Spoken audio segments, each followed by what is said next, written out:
Praise the Lord. आप सभी को प्रभु यीशु मसीह के अतुल्य नाम में हम पीसीजी इटारसी की ऑनलाइन सभा में स्वागत करते हैं।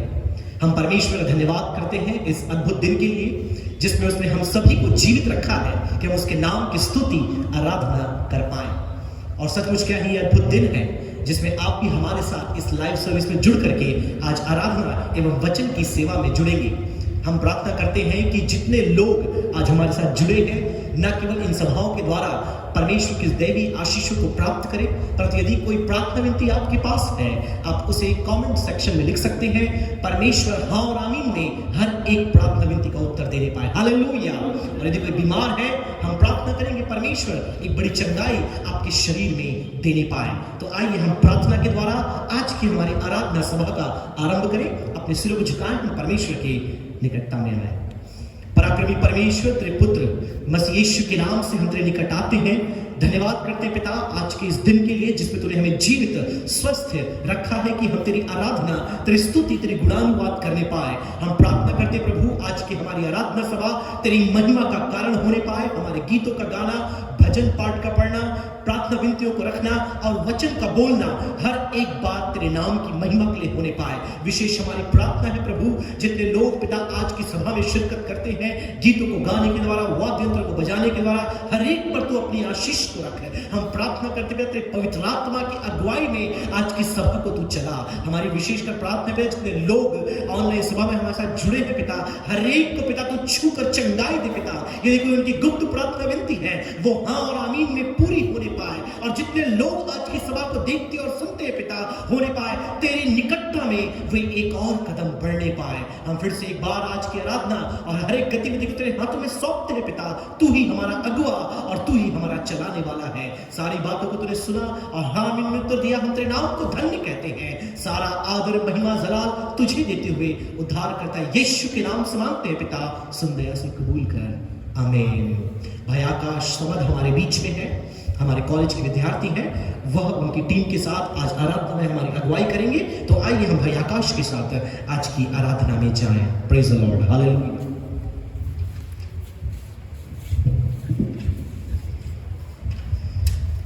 Praise the Lord. हालेलुया। क्या सुनहरा अवसर फिर से परमेश्वर ने हमारे जीवन में दी कि फिर से इकट्ठा होकर हम परमेश्वर के नाम को हम अपने गीतों के द्वारा उसके नाम को उच्चार सके, उसकी जय जयकार उसकी प्रशंसा हम अपने जीवन के द्वारा कर सके। तो आइए इस वक्त हम कुछ गीतों गाकर परमेश्वर की महिमा करने पाए। यदि आपके पास संगीत की पुस्तक है तो आप निकालें गीत के अच्छे और आइए साथ में मिलकर उसके कारों को स्मरण करते हुए हम गीतों गाने पाए। इसका बोल कुछ इस तरह है, गिन गिन के स्तुति करूं बेशुमार तेरे दानों के लिए, अब तक तूने संभाला मुझे अपने बहाव में लिए हुए। हालेलुया। आइए आनंद के साथ में हम गीत गाने पाए।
तेरे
गिन गिन के स्तुति करूं बेशुमार तेरे दानों के लिए।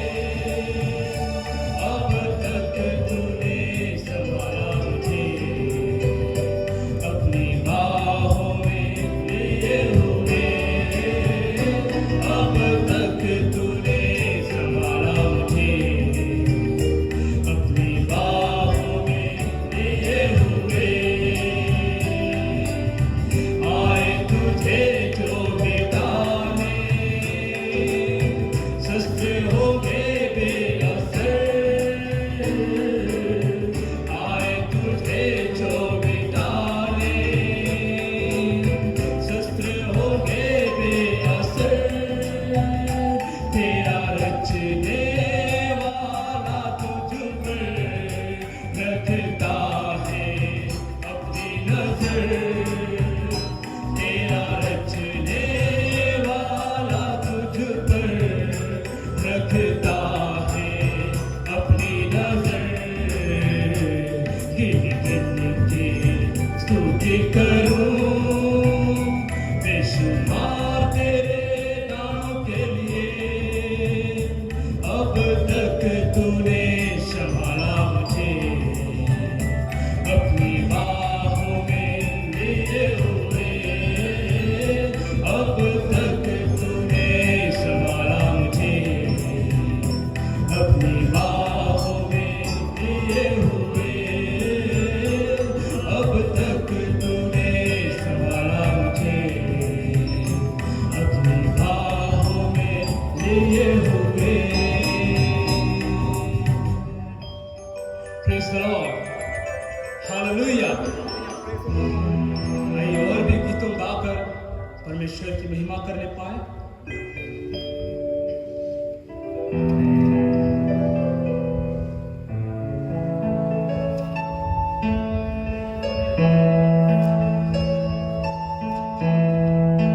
मेरे दिल में नया गाना मुझे यीशु देता है।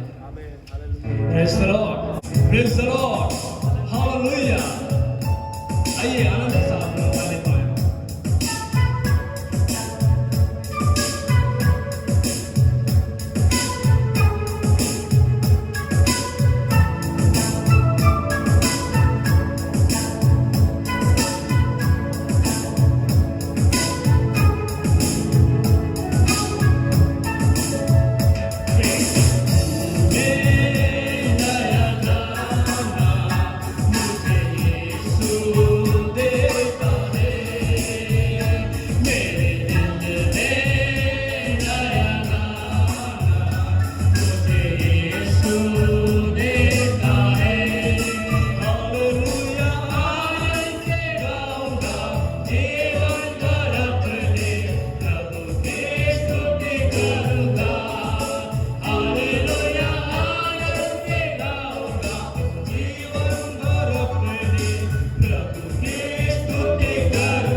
देता है मेरे दिल में नया गाना मुझे यीशु देता है हालेलुया आनंद से गाऊंगा जीवन भर अपने प्रभु की स्तुति करूंगा हालेलुया आनंद से गाऊंगा जीवन भर अपने प्रभु की स्तुति करूंगा मेरे दिल में नया गाना मुझे यीशु देता है मेरे दिल में नया गाना मुझे यीशु देता है मेरे दिल में नया गाना मुझे यीशु देता है Praise the Lord. Hallelujah. आइए और भी गीतों गाकर हम अपने जीवित परमेश्वर की महिमा करने पाए उसके नाम को हम ऊंचा उठाने पाए गीत नंबर 133 मसीह जिंदगी आनंद की जिंदगी है जिसका दाता यीशु मसीह चाहे कष्ट आए चाहे नष्ट आए यीशु है मेरा हमेशा साथी आइए हम सभी को ये गीत को जानते हैं बहुत पुराने गीत है आइए गीतों के द्वारा परमेश्वर की महिमा करने पाए मसीह जिंदगी आनंद की जिंदगी है जिसका दाता यीशु मसीह है मसीह जिंदगी आनंद की जिंदगी है जिसका दाता यीशु मसीह है चाहे कष्ट आए चाहे नष्ट आए यीशु है मेरा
प्रेज द लॉर्ड, हालेलुया। सचमुच परमेश्वर की उपस्थिति में आनंद की भरपूरी है जब हम उसकी स्तुति आराधना करते हैं और वो हमारे दिलों को अपनी आत्मा से, अपने पवित्र आत्मा के अभिषेक से, अपने उस आनंद से हमें भरता है और हम सारी चिंताओं को, अपने जीवन के तमाम दुखों को भूल करके परमेश्वर में लवलीन हो जाते हैं। तो सचमुच आराधना में है छुटकारा। भाइयों का धन्यवाद करना चाहेंगे एक अच्छी आराधना में हमारी अगुवाई करने के लिए। आप भी जवानों के लिए, हमारे बाइबल कॉलेज के बच्चों के लिए प्रार्थना करते रहें। तो आइए क्यों ना बगैर समय गवाए हम भजन में से एक भाग पढ़ेंगे। भजन संहिता उसका 19, साम नंबर 19, भजन संहिता 19।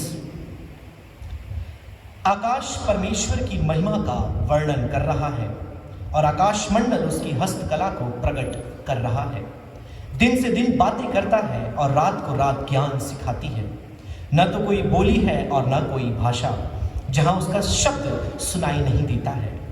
उनका स्वर सारी पृथ्वी पर गूंज गया है और उनके वचन जगत की छोर तक पहुंच गए हैं। उनमें उसने सूर्य के लिए एक बड़ा मंडप खड़ा किया है जो दुल्हे के समान अपने महल से निकलता है। वह शूरवीर के समान अपनी दौड़ दौड़ने में हर्षित होता है। वह आकाश के एक सिरे से निकलता और वह उसके दूसरे सिरे तक चक्कर मारता है और उसकी गर्मी सबको पहुंचती है। यहोवा की व्यवस्था खरी है, वह प्राण को बहाल कर देती है। यहोवा के नियम विश्वास योग्य है, वह साधारण लोगों को बुद्धिमान बना देते हैं। यहोवा के उपदेश सिद्ध है, हृदय को आनंदित कर देते हैं। यहोवा की आज्ञा निर्मल है, वह आंखों में ज्योति ले आती है। यहोवा का भय पवित्र है, वह अनंत काल तक स्थिर रहता है। यहोवा के नियम सत्य और पूरी रीति से धर्ममय है। वे तो सोने से और बहुत से कुंदन से भी बढ़कर मनोहर है। वे मधु से और टपकने वाले छत्ते से भी बढ़कर मधुर है। उन्हीं से तेरा दास चिताया जाता है, उसके पालन करने से बड़ा प्रतिफल मिलता है। अपनी भूल चूक को कौन समझ सकता है? मेरे गुप्त के पापों से तू मुझे पवित्र कर। तो अपने दास को ढिठाई के पापों के बीच से बचाए रख, वे मुझ पर प्रभुता करने ना पाए। तब मैं सिद्ध हो जाऊंगा और बड़े अपराधों से बचा रहूंगा। मेरे मुंह के वचन और मेरे हृदय का ध्यान तेरे सन्मुख ग्रहण योग्य हो। हे परमेश्वर यहोवा, मेरी चट्टान और मेरा उद्धार करने वाले। 14 वचन फिर से एक बार पढ़ेंगे। मेरे मुंह के वचन और मेरे हृदय का ध्यान तेरे सन्मुख ग्रहण योग्य हो। हे यहोवा परमेश्वर, मेरी चट्टान और मेरे उद्धार करने वाले। पवित्र वचन के लिए परमेश्वर का धन्यवाद करें। सचमुच प्रियो, हमारे मुख के वचन, हमारे हृदय का ध्यान परमेश्वर के सामने ग्रहण योग्य रहने पाए। कुछ प्रार्थना विनती है आपके बीच में रखना चाहेंगे। जैसे आप सभी जानते हैं, मैंने पहले भी आपको बताया कि हमारे वरिष्ठ पासवान डॉक्टर मैथ्यू के थॉमस के लिए आप लगातार प्रार्थना करते रहें। कई चेकअप और कई प्रकार की उनकी ट्रीटमेंट, खासतौर पे जांच इन दिनों में होना है, तो उसके लिए आप लगातार प्रार्थना करते रहें। और उन्होंने अपनी शुभकामनाएं, अपने अभिवादन आपके लिए भेजे हैं। वो बहुत ही खेदित होते हैं कि जब वो उनकी अनुपस्थिति में हमारे कलीसिया में कोई दुखद घटना होती है, कोई हमारे विश्वासी या उनके प्रियजन हमारे कलीसिया को छोड़कर जाते हैं, उन्हें बहुत खेद होता है और अपने आभार को आप सभी के लिए व्यक्त किए हैं। वह लगातार उन्होंने कहा, वो हमारे कलीसिया के लिए, हमारे विश्वासियों के लगातार, हमारे वरिष्ठ पासवान, उनकी प्रिय पत्नी, उनका परिवार प्रार्थना करते आ रहा है। आप भी उन्हें अपनी प्रार्थना में उठाएं। जो भी सेवा परमेश्वर ने उन्हें, जब तक विलायत में है वहाँ पर रहते हैं, उनकी सेवाओं में परमेश्वर उन्हें आशीष देने पाए। प्रार्थना करें कि जब तक वहाँ पर है, परमेश्वर की दैवीय सुरक्षा, विशेष तौर पे इस दौर में जब आप जानते हैं कैसा माहौल चल रहा है, परमेश्वर अपने दास को संभालने पाए और जो भी सेवा परमेश्वर ने दी है वहाँ पूरी करने पाए। साथ में उनके बेटे डॉक्टर माइकल के लिए और उनकी बेटी मेलिसा और सिस्टर मर्सी, उनके पूरे परिवार के लिए प्रार्थना करें कि पूरा परिवार जब मिलकर परमेश्वर के राज्य के लिए कार्य करता है, प्रत्यक्ष अप्रत्यक्ष रीति से, तो हर एक बातों में परमेश्वर इस परिवार को संभालने पाए और अपनी महिमा के लिए, राज्य के विस्तार के लिए लगातार इस्तेमाल करने पाए। कुछ शोक की खबर भी हमारे पास है। बीते सप्ताह में कुछ घटनाएं हुई। आप सभी जानते हैं कि पहले भी आपको सूचित किया गया था कि स्वर्गीय मिस्टर जॉर्ज थॉमस होशंगाबाद में बीते सप्ताह उनका निधन हुआ और यहाँ से हमारे पासवान गए और उनकी अंतिम क्रिया की सभा को संचालित किया। और इस सप्ताह ऐसा हुआ कि उनकी पत्नी भी परमेश्वर में सो गई और उसके लिए भी हमारे पासवान होशंगाबाद गए और उस अंतिम क्रिया को संपन्न किया। हम चाहते हैं कि आप उस पूरे थॉमस परिवार की लगातार प्रार्थना करें और परमेश्वर उस परिवार में अपने अनुग्रह को, अपनी शांति को देने पाए। जो क्षति वहाँ पहुँची है होने पाए, परमेश्वर अपनी उपस्थिति से उसकी भरपूरी करने पाए। One of the pastors of fellowship, pastor Emmanuel Soren, हमारे फेलोशिप के एक पासवान है पास्टर इमैनुअल सोरेन, उनकी तबीयत ठीक नहीं है। बीते कुछ दिनों से बहुत ही बीमार पाए जाते हैं, झारखंड में हैं। प्रार्थना करें परमेश्वर अपने दास को चंगाई देने पाए। प्रार्थना करें सिस्टर नीलांजना डैनियल के लिए कि उन्हें कोविड हो गया है, हॉस्पिटल में एडमिट है, उनका ट्रीटमेंट चल रहा है। लक्ष्मण आंटी के द्वारा ये प्रार्थना विनती हम तक पहुंची है। अब प्रार्थना करें कि परमेश्वर उन्हें पूर्ण रीति से चंगाई देने पाए, सुरक्षा देने पाए और वह फिर से एक बार अपने सामान्य जीवन में वापस आने पाए। प्रार्थना करें साथ ही साथ मिस्टर सुशील पीटर के लिए, वह भी कोरोना पॉजिटिव हो गए हैं। प्रार्थना करें कि परमेश्वर उन्हें भी चंगाई देने पाए। जो भी दवाइयाँ, ट्रीटमेंट वो घर में जब लेते हैं, परमेश्वर उन्हें छू करके चंगाई देने पाए। साथ में मिसेस निर्मला जोसफ के लिए प्रार्थना करते रहे, उनकी भी तबीयत ठीक नहीं है, परमेश्वर उन्हें भी चंगाई देने पाए। Please pray for my elder sister Dina Lawrence. She is COVID positive, admitted in the hospital. Sister Rebecca Peter के द्वारा ये प्रार्थना विनती हम तक पहुंची है कि उनकी बड़ी बहन डीना लॉरेंस के लिए प्रार्थना करें। उन्हें भी कोविड हो चुका है और हॉस्पिटल में एडमिट है। जो भी ट्रीटमेंट उनका चलता है, बीते दिनों मेरी उनसे बातें हुई, बताई कि स्थिति थोड़ी गंभीर हो गई है। आप सभी जब प्रार्थना करेंगे, परमेश्वर एक बड़ा काम उस सिस्टर के जीवन में करेगा। तो आप लगातार उनके लिए प्रार्थना करते रहें। साथ में एक धन्यवाद की प्रार्थना है मिसेस नीलिमा सिंह के द्वारा। परमेश्वर का धन्यवाद हो, आप सभी ने मेरे कजिन राजेश और भाभी और उनकी बेटी के लिए प्रार्थना किया। वो सभी ठीक हैं और ठीक होकर घर आ चुके हैं और प्रभु ने नया बल देने पाए। आप सभी का धन्यवाद। तो धन्यवाद। देखिए, परमेश्वर ये प्रार्थनाओं को सुनता, उसका उत्तर देता है। तो प्रार्थना में सामर्थ है। जिस प्रकार से वो परिवार अब चिकित्सा के बाद घर आ चुका है, उनकी पूर्ण रिकवरी के लिए, क्योंकि घर आने के बाद भी बहुत सी कमजोरी, दुर्बलता शरीर में रहती है। तो प्रार्थना करें परमेश्वर उन्हें पूर्ण रिकवरी में सहायता करने पाए। प्रार्थना करें भाई ग्लोशन और रेचल के द्वारा ये प्रार्थना विनती हम तक पहुंची थी। Please pray for my father mister Shailendra Kumar, mother missus Gloria Kumar and brother mister Alvin. They are all covid positive and in quarantine. तो उनका जो पूरा परिवार है, भाई ग्लोशन की मम्मी पापा, उनके ब्रदर, वे सभी कोविड पॉजिटिव हो गए और क्वारंटीन में हैं। प्रार्थना करें कि परमेश्वर इस परिवार को भी छूने पाए, दैवी चंगाई इनके जीवन में परमेश्वर देने पाए। मिसेस पगारे और जोशुआ पगारे जो भोपाल में कोविड पॉजिटिव है, उनकी चंगाई के लिए प्रार्थना करते रहे। परमेश्वर उन्हें छूकर चंगाई देने पाए। परमेश्वर की सेवा में वो है, तो परमेश्वर उन्हें फिर से दुरुस्त करके अपनी सेवकाई में इस्तेमाल करने पाए। मिस्टर जोनाथन जोसफ, ये मेरे एक मित्र हैं, उनके द्वारा एक प्रार्थना विनती पहुंची है। Please pray for my parents mister Sudhir Joseph and missus Esther Joseph. They all are not well since last 1 week. May the Lord heal them. तो प्रार्थना करें इन दोनों, इनके माता पिता के लिए, परमेश्वर उन्हें छूकर चंगाई देने पाए। जो भी कमजोरी, बीमारी उनके शरीर में है, परमेश्वर एक बड़ा कार्य उनके जीवन में करने पाए। एक शो की और खबर आप सभी तक हमने पहुंचाई ग्रुप के द्वारा कि परमेश्वर ने हमारे कलीसिया के सेक्रेटरी मिसेस अनुग्रह राज के पति मिस्टर जॉय राज को बीते सप्ताह अपने पास, अपने अनंत विश्राम में बुलाया। 27 तारीख का वह दिन था। सुबह के समय यह घटना हुई और हमारे कलीसिया के पासवान और सबने मिलकर के उनकी अंतिम क्रिया को संपन्न किया।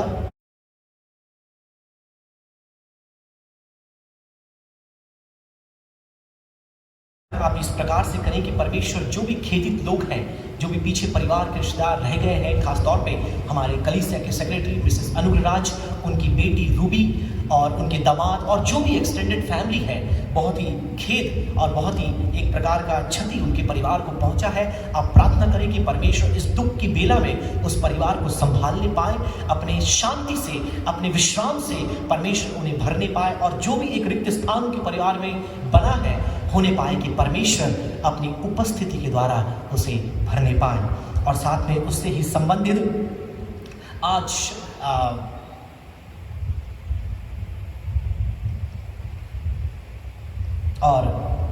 प्रार्थना करें कि एक और शोक खबर हमारे पास है, एक दुख का समाचार।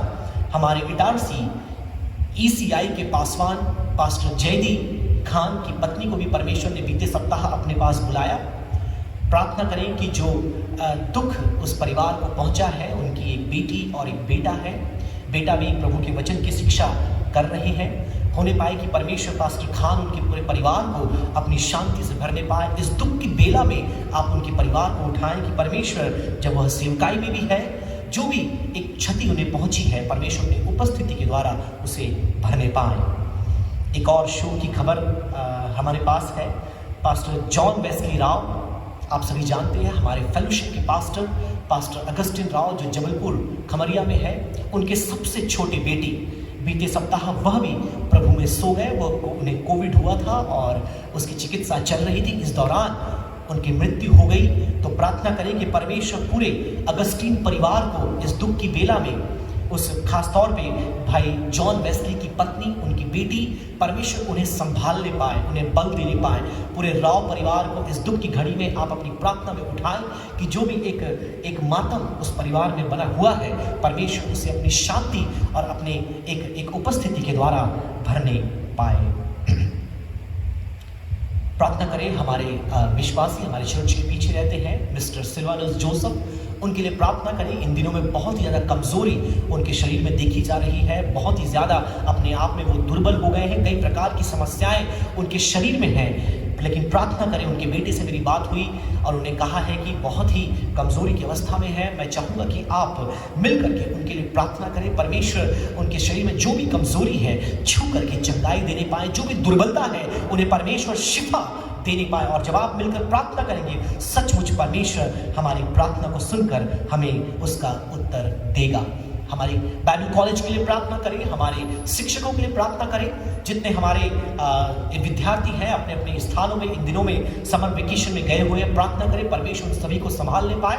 हमारे रॉयल ट्रिनिटी स्कूल के लिए प्रार्थना करें, हमारे हाउस ऑफ होप के लिए प्रार्थना करें। जितने भी बच्चे, सेवक, शिक्षक और जितने भी लोग अपनी सेवाओं को इन संस्थाओं में देते हैं, होने पाए परमेश्वर का अनुग्रह उनके साथ रहे, परमेश्वर का फजल उनके साथ रहे।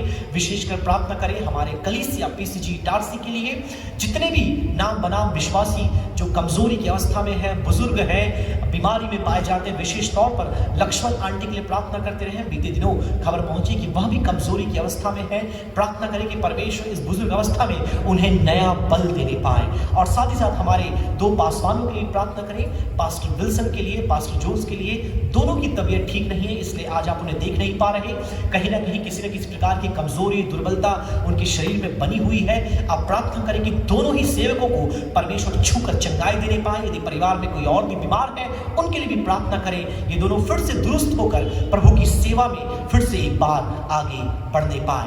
प्रार्थना जैसे करते रहे, मैंने कहा हमारे कलीसिया के कई विश्वासी शिक्षा के कारण, जॉब के कारण यहाँ से बाहर रहते हैं, उनके लगातार प्रार्थना करें। जैसे कि भाई एलन के द्वारा मेरे पास रिक्वेस्ट पहुंची थी कि एलन स्मिथ बर्नार्ड, आप जानते हैं कई प्रकार की मुश्किलों के बीच में वह अपनी सेवा को दे रहे हैं। प्रार्थना करें परमेश्वर उस जवान को संभालने पाए। और प्रार्थना करें भाई गोल्डी के लिए, परमेश्वर उसे भी संभालने पाए, उसकी पूरी पत्नी के लिए। इन दिनों उनकी गुप्त प्रार्थना विनती है, परमेश्वर सुनकर हाँ और आमीन में उत्तर देने पाए। और जितने भी हमारे कलीसिया के जवान जो अलग अलग स्थानों में पाए जाते हैं, हर एक को परमेश्वर संभालने पाए, अपने बल से भरने पाए। खासतौर पर प्रार्थना करें उन लोगों के लिए जो कोविड से खासतौर पर संक्रमित हैं, हमारे कलीसिया के लोग और हमारे कलीसिया से संबंधित कई एक विश्वासी जो उनके रिलेटिव बाहर रहते हैं, उन सभी को नाम बना परमेश्वर छूकर चंगाई देने पाए। हर एक का नाम बताएंगे तो बहुत लंबी लिस्ट हो जाएगी। केवल यही आपसे कहना चाहेंगे कि आप सबके लिए प्रार्थना करें। और विशेष तौर पर प्रार्थना करें आज के संदेश वाहक के लिए, परमेश्वर ने जिसको चुना है उसके द्वारा से परमेश्वर हम में से हर एक से बातें करने पाए और आज का वचन हम सभी के लिए बड़ी आशीष का कारण होने पाए। हमारे बीच में भाई आकाश है, मैं उनसे विनती करूंगा इन सारी प्रार्थना विनतियों को लेकर के परमेश्वर के सानिध्य में जाए। और आप भी जब अपने घरों में हैं उनके साथ प्रार्थना में जुड़े, परमेश्वर हमारी प्रार्थना का उत्तर देने पाए। भाई Akash. Praise the Lord, hallelujah. आइए हम सारे प्रार्थना और निवेदनों को स्मरण करते हुए हम परमेश्वर के सम्मुख में जाएं। आइए हम अपनी आंखें बंद करें और प्रार्थना में जाएं। Praise the Lord, praise the Lord, praise the Lord, praise the Lord, praise the Lord, praise the Lord. जीवित पिता परमेश्वर, धन्यवाद धन्यवाद धन्यवाद करते प्रभु जी आपके महान अनुग्रह, प्रेम, दया, आशीषों के लिए परमेश्वर जो आपने हमारे जीवन में दिए प्रभु जी। धन्यवाद करते प्रभु जी, आपने हमें अब तक संभाल कर रखा प्रभु। प्रभु जी धन्यवाद धन्यवाद धन्यवाद धन्यवाद धन्यवाद करते हैं प्रभु जी।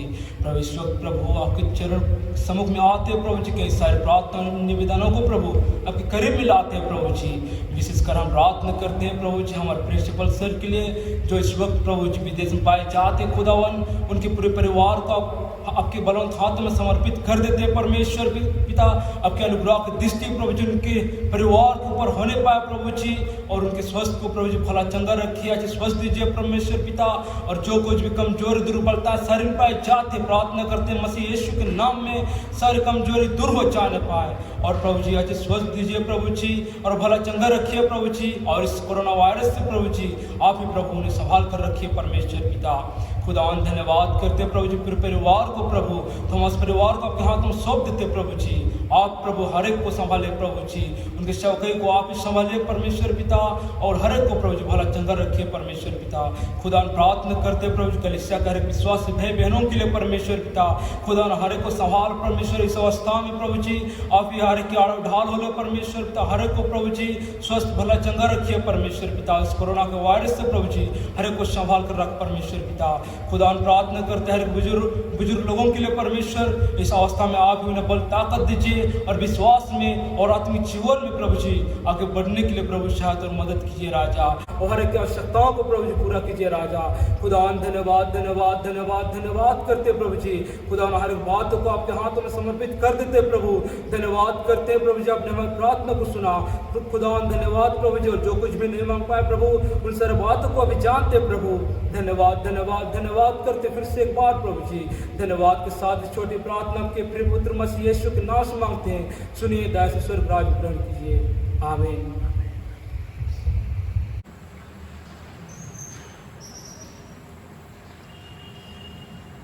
Praise the Lord. आप सभी को प्रभु यीशु मसीह के सर्वश्रेष्ठ नाम में मेरा स्नेह भरा अभिवादन। मैं परमेश्वर का धन्यवाद करता हूं आज की सुबह के लिए। एक अद्भुत अवसर उसने हमारे जीवन में दिया कि उसके जीवित कलाम से हम वचन को सुने, और साथ में अपने वरिष्ठ पासवान डॉक्टर मैथ्यू के थॉमस, मैं उनका भी धन्यवाद करना चाहूँगा जिन्होंने ये अवसर मुझे दिया कि उसकी वचन की सेवा आज इस रविवार के दिन में मैं करने पाऊँ। और सचमुच आराधना में छुटकारा, एक बड़े आनंद और उल्लास का अनुभव, परमेश्वर की स्तुति आराधना उसके गीतों उसके भजनों में हमें प्राप्त होता है। और आप देख पा रहे होंगे, इससे पहले कि वचन में जाऊं, आपके सामने यहाँ पावर पॉइंट लगा है और उद्देश्य शीर्षक और जो आज का विषय है आपके सामने आपको दिखाई दे रहा है कि दुख, सताव, परेशानी, बीमारी, चुनौती आज जो पूरी दुनिया में फैली हुई है। यदि आप सुबह उठकर अखबार को पकड़े और आप पन्नों को खोलें, आपको कुछ और नहीं परंतु एक बड़े दुख के बारे में, सताव, महामारी के बारे में आपको मालूम चलेगा जो पूरी दुनिया में व्यापक रीति से फैला हुआ है। यदि आप अखबार को बंद करें, आप न्यूज़ चैनल्स खोलें, आप टीवी खोलें, टेलीविजन पे आप देखें, आपको केवल हाहाकार और हर तरफ दुख पसरा हुआ है। यदि आप टेलीविजन को बंद करें, आप अपने मोबाइल फोन्स को खोलें, आपको वहां पर केवल इस प्रकार का एक दुख लोगों के जीवन में जो महामारी के रूप में आया आपको दिखाई देता है। यदि आप अपने चैट्स पर जाएं, व्हाट्सएप ग्रुप्स आप खोलें, प्रतिदिन औसत एक ग्रुप में 5 से 10 लोगों के मरने की खबर, कॉन्डोलेंस के मैसेजेस वहां पर आ रहे हैं। यदि आप इन बातों को छोड़ दें, बोले कि नहीं मुझे दुख की खबर नहीं सुननी, यदि आप किसी को फोन कॉल लगाएं, अपने प्रियों से, मित्रों से बात करें, तो उनके बीच में जो वार्तालाप है उसका एक ही विषय है, और वो है महामारी या ये बड़ा दुख जो दुनिया में आ पहुंचा है। कहीं दवाइयां खत्म, तो कहीं वैक्सीन खत्म, तो कहीं ऑक्सीजन खत्म, तो कहीं हॉस्पिटल के बेड खत्म। कब्रिस्तान में दफनाने के लिए जमीन नहीं है, और शमशान घाट में चिता को जलाने के लिए लकड़ी नहीं है। यदि आप दिल्ली की बात करें, कल की खबर है, वहां तो जहां पर जानवरों को दफनाया जाता, कुत्तों को दफनाने के स्थान में अब इंसानों को दफनाया जा रहा है, क्योंकि भूमि, जमीन, कब्रिस्तान छोटे पड़ रहे हैं। एक इतने मातम और दुख से भरी हुई दुनिया में जब हम मसीह जगत के बारे में क्या हो रहा है, जब हम इसे देखते हैं, तो हमारे सामने एक प्रश्न आता है कि आखिर ये दुख, ये बीमारी, ये सताव, ये महामारी एक विश्वासी के जीवन में क्यों आते हैं। और यह प्रश्न लाजमी है, यह प्रश्न समय संगत है और इस प्रश्न का उत्तर भी जानना हमें बहुत जरूरी है। क्योंकि यदि इस समय में हम इस विषय को अनदेखा कर देते हैं, इस विषय को हम इग्नोर करके किन्हीं कुछ और बातों की हम बात करते हैं, तो वह हमारी ओर से एक तरह से बचने का तरीका है कि हम उस विषय को अनदेखा कर रहे हैं। आज आप पूरे देश में कहीं भी, हमारे देश की बात करें या विदेश की बात करें या पूरी दुनिया की बात करें, मृत्यु दर बहुत ज्यादा बढ़ चुका है। अविश्वासी विश्वासी समान तौर पर इससे प्रभावित है, वे उससे अछूते नहीं हैं।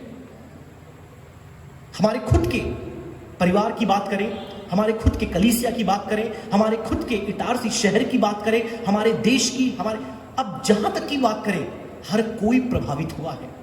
बीते सप्ताह 4 फ्यूनरल एक दिन में हमने देखा, एक दिन में 4, एक होशंगाबाद में और 3 इटारसी में। कभी जीवन में ऐसा दृश्य मैंने नहीं देखा था, कभी जीवन में ऐसा दृश्य मैंने अनुभव नहीं किया था। निश्चित तौर पर जब इन बातों को हम देखते हैं, हमारे मन में प्रश्न उठता है। हमारे मन में क्या, बहुत से विश्वासी, बहुत से परमेश्वर के दास सेवक आज इस प्रश्न को कर रहे हैं कि आखिर मसीही लोगों के साथ ये क्या हो रहा है। बाकी लोगों के साथ क्या हो रहा है ये हमारा विषय नहीं है, वो पहले से होता आ रहा था, लेकिन आज मसीही विश्वासियों के साथ ये क्या हो रहा है। और मेरे प्रियो, इससे पहले कि वचन से हम बाहर जाएं, बाइबल से हम बाहर इसके उत्तर को ढूंढें, यह समय है कि हम परमेश्वर के वचन में देखें कि बाइबल हमें इसके विषय में क्या सिखाती है। बहुत से लोगों को लगता है कि इसका उत्तर बाइबल में नहीं है, ये एक विश्वासी की समझ से परे है, बहुत से लोगों को ऐसा लगता है।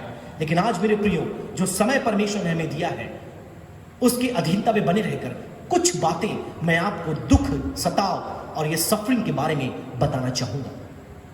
इसमें लिखा है कि इस विषय को चुनने का संदर्भ ही आप देख सकते हैं in the context of corona virus. ये जो कोरोना वायरस या संक्रमण की महामारी है, उसके संदर्भ में हम इस विषय को समझने का प्रयास करेंगे। तो बिना समय गवाए आइए हम बड़ी शीघ्रता से बढ़ते हैं कुछ प्रश्नों की ओर जो हमने देख लिया है कि आखिर दुख क्यों आता है, धर्मी के जीवन में दुख क्यों आते हैं, मसीह विश्वासी क्यों दुखों से होकर के जाते हैं। अब इससे पहले कि हम इस विषय में आगे बढ़ें, ये 3 प्रश्न हमें पूछना बहुत जरूरी है कि क्या बाइबल हमें एक पेनलेस लाइफ का वायदा देती है? क्या बाइबल हमें ऐसा वायदा देती है कि आपके जीवन में कोई दर्द नहीं होगा? दूसरी बात, does Bible promises a diseaseless life? क्या बाइबल हमें एक बीमारीहीन जीवन देने का वायदा करती है? तीसरी बात, does Bible promise a deathless life? क्या बाइबल हमें मृत्युहीन जीवन देने का वायदा करती है? ये 3 बातों को ध्यान में रखिए। इस संदेश के अंत में हम इसके उत्तर को देख पाएंगे। फिर आगे प्रश्न ये भी आता है, जब इस महामारी को, इस बड़ी आपदा को हम दुनिया में देखते हैं, प्रश्न हमारे अंदर ये उठता है कि परमेश्वर कहां है इन सारी बातों के बीच में? वो तो दयालु, अनुग्रहकारी, करुणा से भरा परमेश्वर है। जब ये बातें हो रही है तो परमेश्वर कहां है? Where is God? What is God's plan? परमेश्वर की योजना क्या है तुम्हारे लिए? हानि की नहीं परंतु लाभ की। इन सारी बातों से परमेश्वर कौन सा लाभ निकालना चाहता है? क्या उसे परवाह नहीं? Is God not concern about me? क्या परमेश्वर को मेरे विषय में कोई परवाह नहीं है कि मेरे जीवन में क्या हो रहा है, मेरे परिवार में क्या हो रहा है, मेरे कलीसिया में क्या हो रहा है?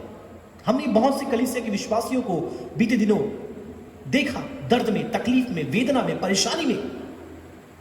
और इन सारी बातों को सोचकर मन में यह विचार आता है कि क्या परमेश्वर है?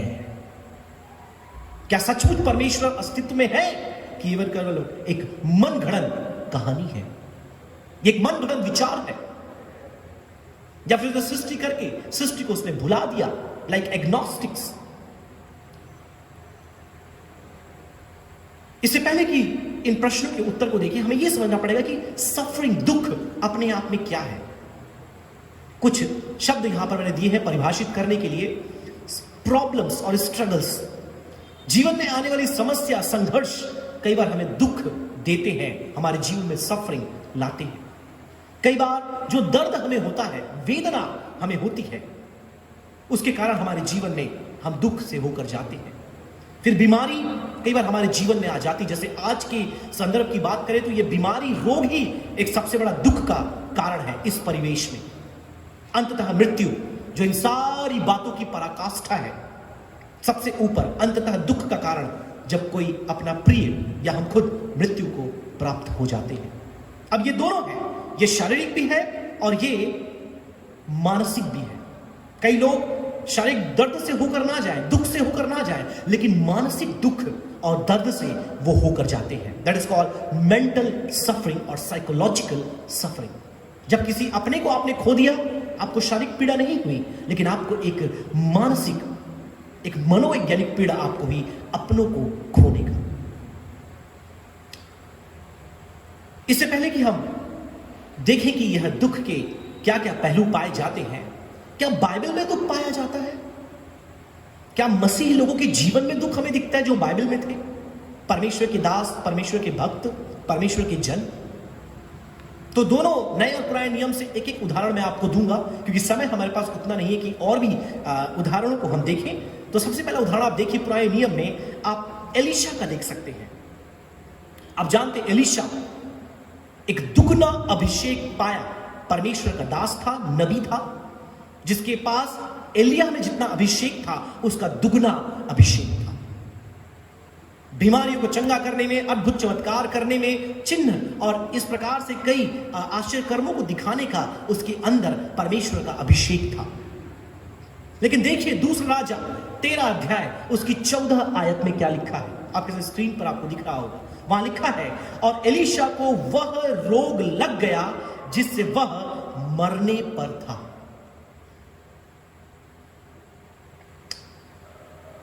कई बार हमें यह लगता है कि हम प्रभु में आए, मसीह के पीछे चल रहे हैं, प्रभु की सेवा कर रहे हैं, हमारे जीवन में कोई बीमारी या रोग नहीं आ सकती। लेकिन दुगने अभिषेक पाए, दुगने चमत्कार किए, एलिया से ज्यादा उसने अद्भुत कार्य और चमत्कार किया। एक ऐसे व्यक्ति के जीवन में आप देखिए, एक ऐसा रोग उसे लग गया जिससे वह मरने पर था। और यदि आप अंग्रेजी का अनुवाद पढ़े, वहां लिखा है, now Elisha was fallen sick of his sickness where of he died. वो मर गया, मरने पर था नहीं, वो मर गया इस बीमारी के द्वारा। तुरंत अपन नए नियम में आ जाते हैं, कुरिन्थियों की पत्री में। यहां पर आप पौलुस के बारे में देखेंगे, दूसरे कुरिन्थियों की पत्री 12 अध्याय उसकी 7 आयत से लेकर आप आगे पढ़ेंगे 10-11 आयत तक। पौलुस अपने जीवन में आए उस बड़े बीमारी या दुख, जो भी आप बोलना चाहें, उसके बारे में वो विश्लेषण करता है, व्याख्यान करता है कि कैसे मेरे जीवन में एक कांटा, एक दुख है, एक दर्द है, जिसके लिए मैंने प्रभु से 3 बार विनती की। कितने बार विनती की? 3 बार परमेश्वर से प्रार्थना की। और प्रेरित पौलुस कोई सामान्य व्यक्ति नहीं था। ये नए नियम में सबसे ज्यादा परमेश्वर की सेवा करने वाला एक सुसमाचार प्रचारक, एक प्रेरित था। इसने पूरे जमीन को नाप लिया अपने समय के। इसने बाइबल के नए नियम के भाग के अधिकतम पत्रियों को इसने लिखा। The major part of the content of New Testament belong to apostle Paul. और उसके जीवन में आप देखिए एक दुख, एक सफरिंग, एक वेदना थी। और मैं ये मानता हूं कि हम ना ही एलीशा से बड़े हैं और ना ही पौलुस से महान हैं। ना मैं और ना कोई विश्वासी आज के समय का, और ना ही कोई सेवक। और आज आप देखिए वचन हमें बताता है कि इन दोनों के जीवन में पीड़ा, बीमारी, परेशानी, दुख और मृत्यु आई। और पौलुस के बारे में और दिख पड़ेंगे तो आपको और भी आयतें मिलेंगी जिसमें वो व्याख्यान करता है कि कैसे गरीबी, महामारी, भूख, तंगी और नंगाई और अलग अलग प्रकार के सांसारिक पीड़ाओं से वो होकर के गया। तो सबसे पहली बात प्रियो, ये दुख या ये सफरिंग जो है उसके विषय में सबसे पहली बात, द प्रोफेसी ऑफ सफरिंग। सबसे पहली बात ध्यान से सुनिए, आपके सामने दिख रहा है दुख की भविष्यवाणी। अब आप ये बोलेंगे आज तो बहुत सी भविष्यवाणियां सुनने मिलती है, लेकिन एक दुख की भविष्यवाणी की बात आप कैसे कर रहे हैं? राइट? एक भविष्य वक्तिन थी, उनका नाम मैं लेना नहीं चाहूंगा, लेकिन आप समझ जाएंगे जब मैं उसके बारे में बताऊंगा। आज से लगभग 8-9 साल पहले दक्षिण भारत, उत्तर भारत, भारत से बाहर घूम घूम कर उन्होंने बहुत भविष्यवाणी की कि आने वाले 10 सालों में एक महासताव काल आएगा, बहुत से सेवक पासवानों को मार डाला जाएगा, विरोध उठेगा और उसके बाद मसीह कलीसिया उन्नति करेगी और एक दिन आएगा 2020 के पहले जब सेवकों को वेतन मिलेगा केंद्र सरकार के द्वारा। यह भविष्यवाणी उन्होंने की थी और आज ना वो दिखते हैं ना उनकी भविष्यवाणी दिखती थी, लेकिन उस समय लोगों ने अंधाधुन उनका अनुकरण किया, क्योंकि सबको अच्छा लगता है जब अच्छी अच्छी बातें भविष्यवाणी में लोग हमारे लिए बोलते हैं। सच हो ना हो वो तो भविष्य की बात है, लेकिन वर्तमान में सुनने में बहुत अच्छा लगता है। लेकिन आज मैं जिस भविष्यवाणी की बात कर रहा हूं, हो सकता है आपको अच्छा ना लगे, लेकिन आपको सुनना जरूरी है, क्योंकि परमेश्वर के वचन में यह दिया है, द प्रोफेसी ऑफ सफरिंग। और कौन है ऐसा भविष्यवक्ता जिसने दुख के विषय में भविष्यवाणी की? कौन है ऐसा भविष्यवक्ता जिसने आने वाले दुख के बारे में पहले से बता दिया, हमें चिता दिया? वो कोई और नहीं परंतु स्वयं प्रभु यीशु मसीह है। The Lord Jesus Christ had predicted, और for the matter of this issue prophesied that there will be a great suffering. एक बड़ा सताव, दुख, बीमारी, विपत्ति तुम्हारे जीवन में आएगा यदि तुम मेरे पीछे चलोगे। बहुत आश्चर्य होगा आपको सुन करके। कुछ लोगों के लिए हो सकता है कि विषय पहली बार सुन रहे होंगे, लेकिन यही परमेश्वर के वचन का सत्य है। स्वयं प्रभु यीशु मसीह ने यह भविष्यवाणी की कि आने वाले दिनों में मेरे प्रियो एक ऐसा समय आएगा जब तुम बीमारियों से, सताव से, दुख से और मृत्यु से होकर के जाओगे। कुछ आयतें हम पढ़ेंगे उसमें से, जैसे कि यूहन्ना 16 में आप देखिए, उसकी 33 आयत में यीशु मसीह क्या बोलते हैं? मैंने ये बातें तुमसे इसलिए कही है कि तुम्हें मुझ में शांति मिले, तुम्हें मुझ में शांति मिले। संसार में तुम्हें क्लेश होता है, for you shall have tribulation in this world. तो इस दुनिया में जो लोग हैं और जिन्होंने यीशु के पीछे चलने का निर्णय लिया है, यीशु मसीह ने खुद कहा है कि तुम्हें क्लेश से होकर के जाना पड़ेगा, तुम्हें सफरिंग से, दुख से होकर के जाना पड़ेगा। आज लोग आश्चर्य कर रहे हैं कि इतना बड़ी विपत्ति कैसे आ गई मसीही लोगों के ऊपर, लेकिन बाइबल पढ़ने वाले आश्चर्य नहीं करेंगे, बाइबल को जानने वाले आश्चर्य नहीं करेंगे। धर्म विज्ञान जो बाइबल पर आधारित है उसको समझने वाले आश्चर्य नहीं करेंगे। आश्चर्य वही करेंगे जिन्होंने आधा सुसमाचार सुना है। हम आगे जाएंगे, आधा सुसमाचार और पूरा सुसमाचार क्या होता है उसे भी हम देखेंगे, प्रभु ने अगर अनुमति दिया समय का तो। फिर आप आगे बढ़ेंगे, लूका 14 के 26 में यीशु ने क्या कहा? यदि कोई मेरे पास आए और अपने पिता, माता, पत्नी, लड़के बाल और भाई बहन, बहन सब सारे लोगों को अप्रिय न जाने, तो वह मेरा चेला नहीं हो सकता। क्योंकि जो कोई अपने प्राण को बचाना चाहेगा वह उसे खोएगा, परंतु जो कोई मेरे लिए अपना प्राण खोएगा वह उसे बचाएगा। यीशु के पीछे चलने का मतलब, इस शास्त्र भाग को आप पढ़ेंगे, वह अपने क्रूस को उठाने के बारे में बोलता है, अपने क्रूस को। और क्रूस एक दुख, दर्द, वेदना, अलगताई का प्रतीक है। यीशु मसीह ने कहा, ये तुम मेरे पीछे चलना चाहते हो, तुम सुनहरे सपने ना देखो, लेकिन तुम अपने क्रूस को उठाओ और मेरे पीछे चलो। क्योंकि तुम्हारे जीवन में बीमारी, तकलीफ, दुख, वेदना आएंगी। तुम्हारे अपने तुम्हें छोड़ देंगे, इसलिए लिखा है अपने माता पिता, भाई बहन सबको। क्योंकि जब तुम यीशु के पीछे चलोगे तुम्हारे अपने तुम्हें छोड़ेंगे, दुख, तकलीफ, वेदना तुम्हारे जीवन में आएगी। मरकुस 13 उसका 13, और मेरे नाम के कारण सब लोग तुमसे बैर रखेंगे। ये दुनिया आपसे बैर रखेगा, ये संसार आपका विरोध करेगा, जो पड़ोसी आपसे मीठी मीठी बातें करते हैं, अपने दिल में आपके लिए वो बैर, ईर्ष्या रखेंगे। कारण कुछ और नहीं लेकिन आपका यीशु के पीछे चलने का चुनाव। जब आपने यीशु को अपनाया, ये दुनिया आपकी शत्रु बन गई और आप यीशु के प्रिय बन गए, क्योंकि ये दुनिया यीशु की और परमेश्वर की शत्रु है, और जो यीशु के पीछे जाता है वह उससे शत्रुता करती है।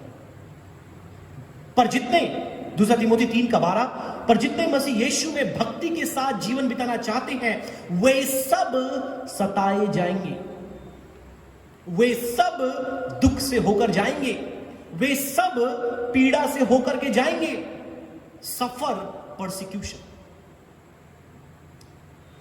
तो मेरे प्रियो, प्रभु यीशु मसीह ने स्वयं और नए नियम के कुछ लेखकों ने, पौलुस और पतरस ने पहले ही बता दिया कि अगर आप यीशु के पीछे चलना चाहते हैं, आपके जीवन में दुख आएगा। अब वो किस रूप में आएगा वो हमारे हाथ में नहीं है, लेकिन यीशु के पीछे जो लोग चलेंगे उनके जीवन में दुख, suffering, problems will be there. बहुत ही शीघ्रता से दूसरे बिंदु की ओर बढ़ेंगे हम। The second point, from prophecy of suffering to the partnership in suffering. दुख की भविष्यवाणी से इस दुख में साझेदारी के बारे में हम देखेंगे कि आपने दुख की भविष्यवाणी तो कर दी, लेकिन इस दुख में आपके साथ कौन रहेगा। यह बहुत इंपॉर्टेंट है, क्योंकि आज जो ये महामारी हमारे जीवन में आई है, अपने भी आपको छू नहीं सकते, अपने भी आपको हाथ नहीं लगा सकते, आपको दवाई नहीं दे सकते, आपको उठाकर कहीं रख नहीं सकते।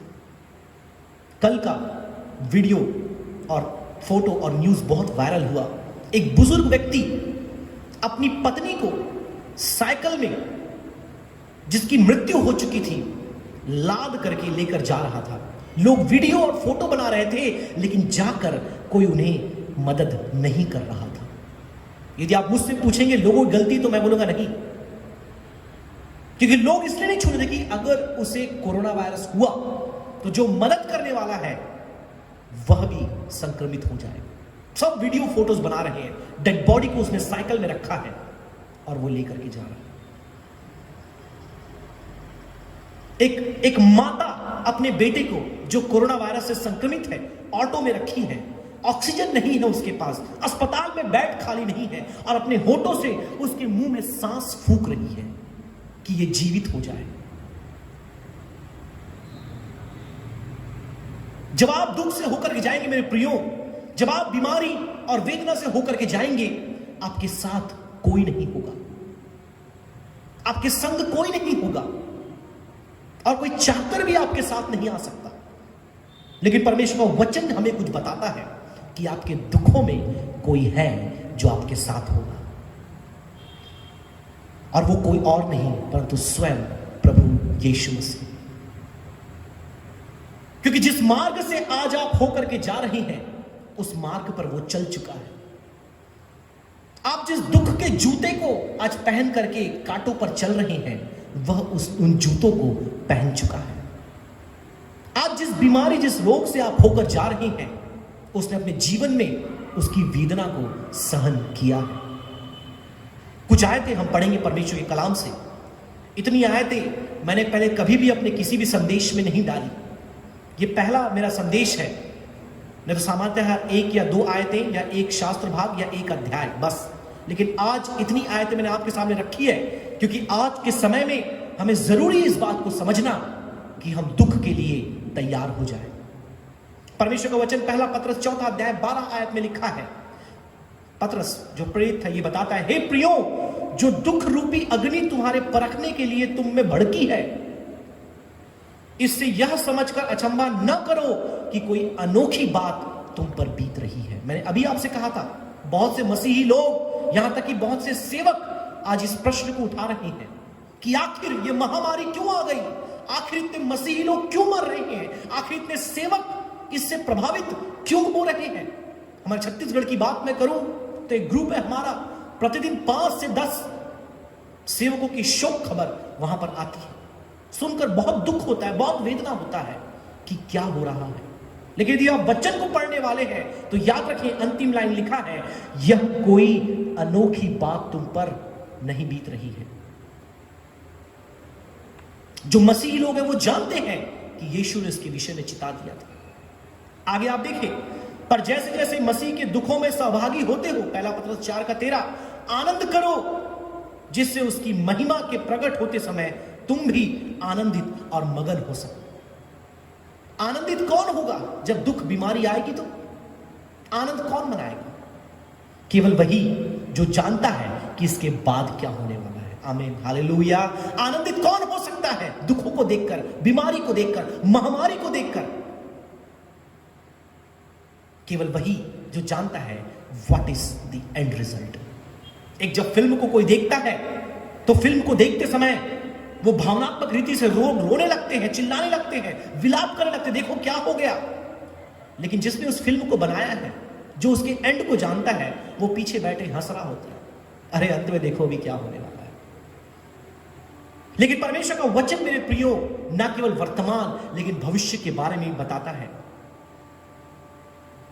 इसलिए दूसरे कुरिन्थी 4:8 में प्रेरित पौलुस कहता है, हम चारों ओर से क्लेश तो भोगते हैं पर संकट में नहीं पड़ते, निरुपाय तो हैं पर निराश नहीं होते। ये सारी पीड़ाएं हैं लेकिन निराशा हमारे जीवन में नहीं है। और यदि आप जानना चाहें तो मैं आपको बता दूं, और आपने सुना भी होगा, पूरे डॉक्टर्स यही बात को बोल रहे हैं कि अधिकतर जो डेथ है, जो मृत्यु है, वह संक्रमण के कारण नहीं हो रही। अधिकतर मृत्यु यदि हो रही है तो वह स्ट्रोक के कारण, भय के कारण हो रही है। हार्ट स्ट्रोक जो भय के कारण हो रहा है। अधिकतर डॉक्टर इस बात को बोल रहे हैं। अभी 2 दिन पहले हैदराबाद के डॉक्टर्स ने इस बात को कहा और कई पेशेंट्स के नाम दिखाए कि व्यक्ति बहुत अच्छा था, बहुत बढ़िया था, जैसे ही उसने टेस्ट कराया पॉजिटिव आया, उसकी सांसें भरने लगी और 4 घंटे में उसकी डेथ हो गई। दूसरा व्यक्ति घर में अच्छा था, जैसे उसे अस्पताल ले गए, यहां डेड बॉडी, वहां डेड बॉडी, वहां डेड बॉडी, उसने देखा वो सांसें भरने लगी और फिर उसकी डेथ हो गई। ऐसी खबरों की पूरी सूची आपके सामने आपको दिखाई दे सकती, जो संक्रमण के कारण नहीं परंतु संक्रमण से होने वाले भय के कारण मृत्यु हो रही है। क्योंकि निराशा, डर, मायूसी लोगों के जीवन को जकड़ लिया है। जैसे मैंने बताया, चाहे आप मोबाइल खोलें, अखबार खोलें, टीवी खोलें, लोगों से बात करें, सड़क में निकल जाए, आपको केवल एक ही बात दिखेगी, महामारी, मृत्यु, बीमारी और हाहाकार। और जब इन बातों को आप अपने अंदर डालते हैं, आपका मन उसको इंटरप्रेट करता है और आपको डरा देता है। और खासकर उन्हें जिन्हें परमेश्वर के वचन का ज्ञान नहीं है।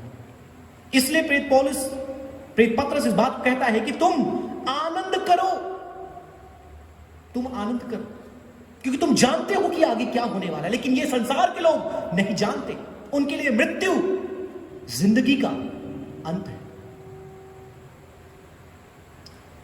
आगे पढ़ेंगे दूसरा कुरिन्थी 4:14, क्योंकि हम जानते हैं जिसने प्रभु यीशु को जिलाया वही हमें भी यीशु में भागी जानकर जिलाएगा और तुम्हारे साथ अपने सामने उपस्थित करेगा। यह एक ऐसी आशा है प्रियो, पुनः जीवित या पुनः जीवन जो परमेश्वर हमें देगा महिमामय, जब हमें उस वस्त्र को धारण करना पड़ेगा और वो महिमामय शरीर हमें दिया जाएगा। उस धन्य आशा के साथ हम यीशु के संग सहभागी होंगे, क्योंकि हमने ना केवल उसकी महिमा में शामिल होना है लेकिन उसके दुख में भी हमें शामिल होना है। फिलिप्पी 3:10 में लिखा है, और मैं उसको और उसके मृत्युंजय की सामर्थ को और उसके साथ दुखों में सहभागी होने के मर्म को जानूं।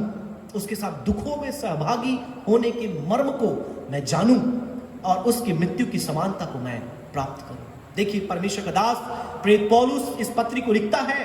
वो कहता है कि मैं ना केवल उसके उस आशीष, उसके बरकत, उसके अनुग्रह का मैं अनुभूति करूं, लेकिन उसके मैं दुख के मर्म में सहभागी हो पाऊं, उसे जान पाऊं।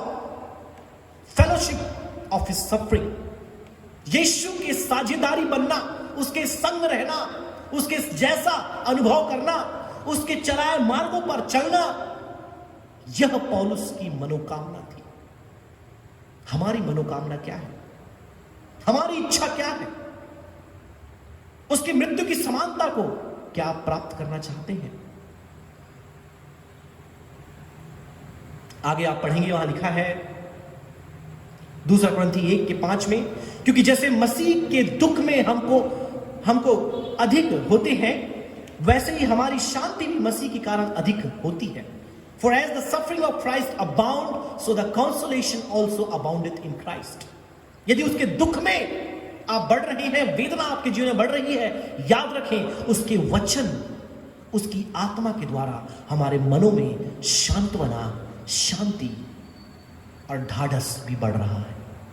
आप ये ना सोचिए केवल दुख है, जितना दुख बढ़ रहा है उतना यीशु की शांति भी हमारे मनों में राज्य कर रही है। यदि आप संसार की ओर ध्यान लगाएं, आप डरे बैठे रहेंगे। यदि आप प्रभु के वचन को खोलें, प्रभु के वचन को पढ़ें, प्रार्थना करें, वो आपके दिलों में शांति देगा। आमीन, हालेलुया। और इसे मैं अंडरमाइन नहीं कर रहा, बहुत से हमारे कलीसिया के प्रियों ने अपने सगे संबंधियों को खोया है, और जो दुख, जो पीड़ा, जो क्षति उन्हें पहुंची है वो अपूर्णीय है, किसी मानवीय शब्दों द्वारा नहीं भर सकता। लेकिन प्रभु का वचन, इससे जो आशा, इससे जो शांति हमें मिलती है, केवल वही हमारी क्षति पूर्ति कर सकते हैं। 2 कुरिन्थी 1:8 में लिखा है, हे भाइयों, हम नहीं चाहते कि तुम हमारे उस क्लेश से अनजान रहो जो आसिया में हम पर पड़ा, कि ऐसे भारी बोझ से दब गए थे जो हमारी सामर्थ से बाहर था, यहां तक कि हम जीवन से भी हाथ धो बैठे थे। In so much that we despaired even of life.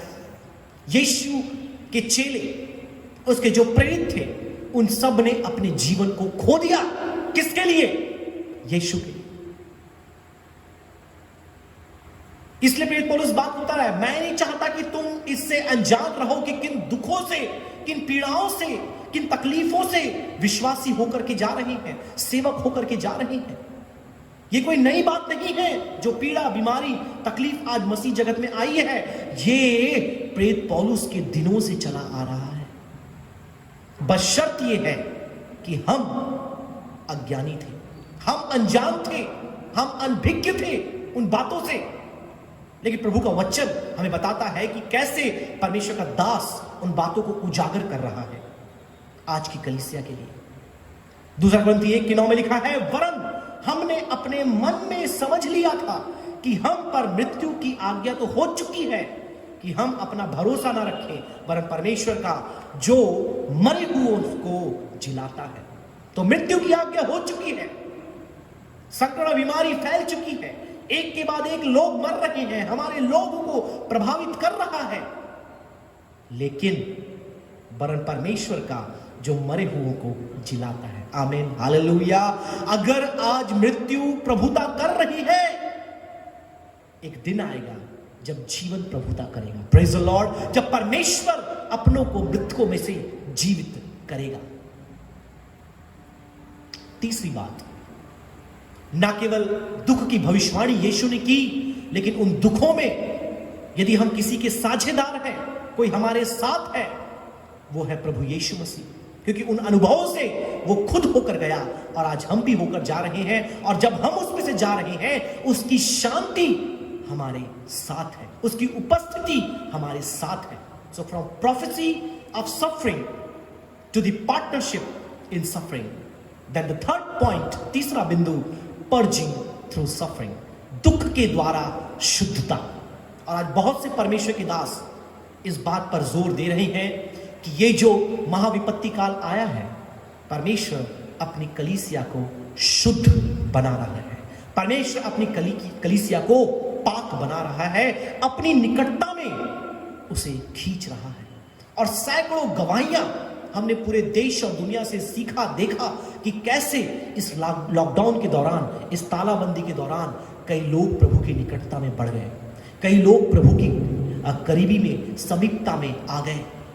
और परमेश्वर के दास पास्टर विल्सन ने भी 2 सप्ताह पहले संदेश को दिया कि परमेश्वर की समीपता में हमें क्या कुछ मिलता है। और आप देखिए, आज परमेश्वर अपनी कलीसिया को शुद्ध कर रहा है। सफरिंग के द्वारा शुद्धता, पवित्रता आज हमारे जीवन में आ रही है। अब कैसे, आप पूछेंगे। आप परमेश्वर के वचन को यदि देखें, रोमियो की पत्री, समय बहुत कम है, 5वां अध्याय उसकी 3री आयत, वहां लिखा है, केवल यही नहीं वरन हम क्लेशों में भी घमंड करें, यही जानकर कि क्लेश से धीरज और धीरज से खरा निकलना और खरे निकलने से आशा उत्पन्न होती है। आज लोग आशाहीन क्यों हैं? आज लोग निराशा में क्यों हैं? क्योंकि वह दुख के मर्म को नहीं समझ पाए। लेकिन वचन में क्या लिखा है? दुख से हमें, क्लेशों से हमें क्या मिलता है? धीरज मिलता है। धीरज से हमें क्या मिलता है? हम खरे बनते हैं। इंग्लिश में लिखा है the patience, experience and hope. और उस खरा निकलने के द्वारा आपके जीवन में आशा उत्पन्न होती है, वो धन्य आशा जो प्रभु यीशु मसीह के आगमन की है। रोमी 5 उसके 5 में लिखा है, और आशा से लज्जा नहीं होती, क्योंकि पवित्र आत्मा जो हमें दिया गया है उसके द्वारा परमेश्वर का प्रेम हमारे मनों में डाला गया है। आज लोगों को लज्जा क्यों हो रही है? मैं आपको बताऊं, बहुत से लोग प्रेयर रिक्वेस्ट भी नहीं देते, बहुत से लोग बताना भी नहीं चाहते, बहुत से लोगों को लगता है मेरे जीवन में बीमारी आ गई है, मैंने सचमुच कुछ पाप या कुछ गलत किया है, मेरे प्रिय मर गए या कोई और मर गया। हम कमेंट कर देते हैं, जरूर इसने बहुत पाप किया होगा ना, इसलिए मर गया। ये रोग आया ना इसके ऊपर, सचमुच ये इसके पापों का घड़ा भर गया था और वो फूट गया। हम सब यही बोलते हैं, राइट? मैक्सिमम लोग आप देखिए, अगर मुंह से ना बोले, मन में यही सोचते हैं, दूसरे को बीमारी में, दुख में, तकलीफ में देख करके। लेकिन वचन में क्या लिखा है? लज्जा नहीं होती इन दुखों को अपने जीवन में आते देखकर। क्यों नहीं होती? क्योंकि पवित्र आत्मा जो हमें दिया गया है, आमेन, हालेलुया। पवित्र आत्मा की यदि कमी है, यदि आपके जीवन में पवित्र आत्मा की अनुपस्थिति है प्रियो, यदि पवित्र आत्मा आपके जीवन में सक्रिय नहीं है, यदि पवित्र आत्मा आपके जीवन में क्रियान्वित नहीं है, आप लज्जा में, निराशा में, शर्मिंदगी में जीवन जी रहे हैं। क्योंकि पवित्र आत्मा आपके अंदर आपको बताता है कि ये दुख जो तेरे जीवन में आया है, तेरी शुद्धता के लिए, तेरे अंदर धीरज के लिए, तेरे अंदर एक धन्य आशा को उत्पन्न करने के लिए आया है, तुझे नाश करने के लिए नहीं आया है। और आज वो पवित्र आत्मा की कमी मेरे प्रियो हमारे देश, हमारी कलीसिया, हमारे विश्वासियों के अंदर देखा जा सकता है। पवित्र आत्मा की कमी, पवित्र आत्मा का अभाव, उसकी परिपूर्णता, उसकी भरपूरी की घटी आज लोगों के अंदर है। इसलिए लोग जब बीमारी में होते हैं, गलत बातें बोलते हैं, श्राप देते हैं, कोसते हैं, लोगों को बुरा बोलते हैं और बोलते हैं कि परमेश्वर कहां है, मेरी प्रार्थना क्यों नहीं सुनता, मुझे चंगा क्यों नहीं करता। आपको चंगा करने से ज्यादा परमेश्वर आपके दृष्टिकोण को ठीक करना चाहता है। ध्यान से सुने, more than solving your problem, God is interested in correcting your perspective. आपके रोग, आपकी बीमारी, आपकी समस्या को आपसे दूर करने जाना परमेश्वर आपकी सोच, आपके दृष्टिकोण को ठिकाने लगाना चाहता है। और वो कैसे कर रहा है? इन सारी बातों के द्वारा। आपके अंदर धीरज, आपके अंदर आशा, आपके अंदर लज्जा को हटाना, साथ में आपके अंदर पवित्र आत्मा की भरपूरी को देना। वो कब होगा? इन दुखों, इन आपदाओं, इन महामारी, इन बीमारियों के द्वारा। याकूब का पहला अध्याय उसकी 2री आयत में लिखा है, हे मेरे भाइयों, जब तुम नाना प्रकार की परीक्षाओं में पड़ो तो इसे पूरे आनंद की बात समझो, यह जानकर कि तुम्हारे विश्वास के परखे जाने से धीरज उत्पन्न होता है। तो ना केवल पौलुस परंतु याकूब भी यही बात कहता है कि आज धीरज की कमी हमारी कलीसिया में पाई जाती है, हमारे लोगों के बीच में पाई जाती है। और वो धीरज कब उत्पन्न होगा? जब वेदना से, दुख से, बीमारी से, तकलीफ से होकर के जाएंगे। और वो धीरज अंततः आशा को उत्पन्न करेगा। आज समय आ चुका है प्रियो कि हम अपने आप को जांचें कि क्या मेरे अंदर शुद्धता आई है। Am I being purged by the experiences of suffering in and around me? मेरे जीवन में, मेरे चारों ओर जो दुख का माहौल पसरा हुआ है, क्या उससे मेरे जीवन में शुद्धता, पवित्रता, पाकीज़गी आ रही है? यदि नहीं, तो मेरे प्रियो समय होगा कि हम अपने जीवन को जांच लें। फ्रॉम प्रोफेसी ऑफ सफरिंग आपने देखा द पार्टनरशिप इन सफरिंग, उस दुख में कौन किसके साथ हम साझेदारी रखते हैं, उस दुख की भविष्यवाणी किसने की, उसके बाद उस दुख में शुद्धता कैसे हमें मिलती है।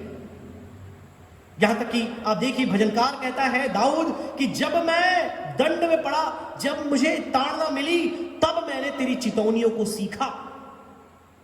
ना केवल नए नियम लेकिन पुराने नियम में भी बहुत कुछ है, लेकिन समय नहीं इसलिए बहुत सी आयतें मैंने आपके सामने नहीं रखी। लेकिन परमेश्वर का वचन यह सिखाता है कि इस दुख के द्वारा, इस विपत्ति के द्वारा परमेश्वर अपनी कलीसिया को पवित्र बना रहा है, अपनी आगमन के लिए तैयार कर रहा है। Fourth and the last point, चौथा और अंतिम बिंदु, द प्रोडक्ट ऑफ सफरिंग। क्या है इस दुख का फल, अंततः फल क्या निकलने वाला है इन सारी बातों का।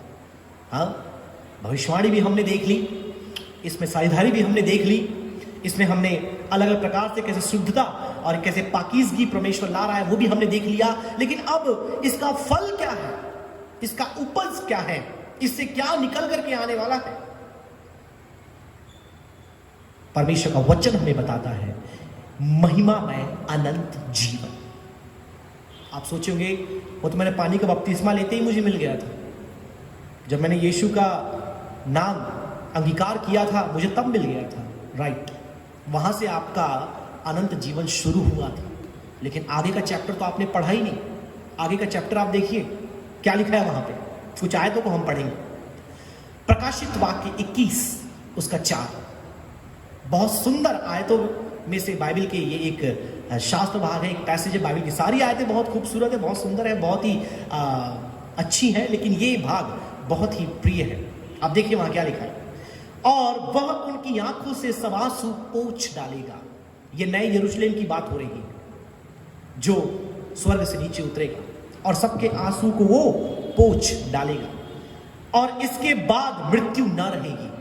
आज मृत्यु, मैंने कहा आज मृत्यु है, लेकिन इसके बाद वो मृत्यु नहीं रहेगी।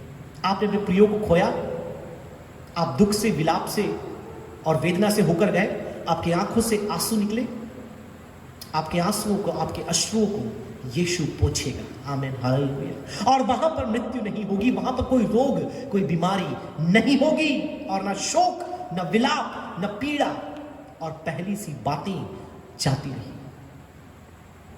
God will wipe away all tears from their eyes, and there shall be no more death, neither sorrow nor crying, neither shall there be any more pain, and the former things are passed away. पुरानी बातें बीत गई। ये है फल इन दुख से होकर जाना और स्थिर बने रहने वालों के लिए। ये है फल। आप सोच रहे हो क्या मिलेगा मुझे, क्योंकि मैं ये बातें इसलिए आपको बता रहा हूं क्योंकि दुख से होकर के जाना बड़ी बात नहीं है, परीक्षाओं से होकर के जाना बड़ी बात नहीं है, लेकिन उन दुख और परीक्षाओं की घड़ी में खरा उतरना बड़ी बात है। परमेश्वर को कोसे बिना, अपने धर्म विज्ञान को बिगाड़े बिना, अपने विश्वास को खोए बिना, अपने आपे को खोए बिना परमेश्वर में बने रहना, मेरे प्रियो, यह निर्धारित करेगा कि आप परीक्षा में पास हुए या फेल हुए, आप उत्तीर्ण हुए या अनुत्तीर्ण हुए। इसमें से होकर जाना आपको सफल नहीं बनाता, आपको पास नहीं करता, लेकिन आपने जब इस दुख, इस बीमारी, इस वेदना, इस महामारी में आप थे, आपका मनोभाव कैसा था? क्या आपके माथे पे प्रश्न चिन्ह था,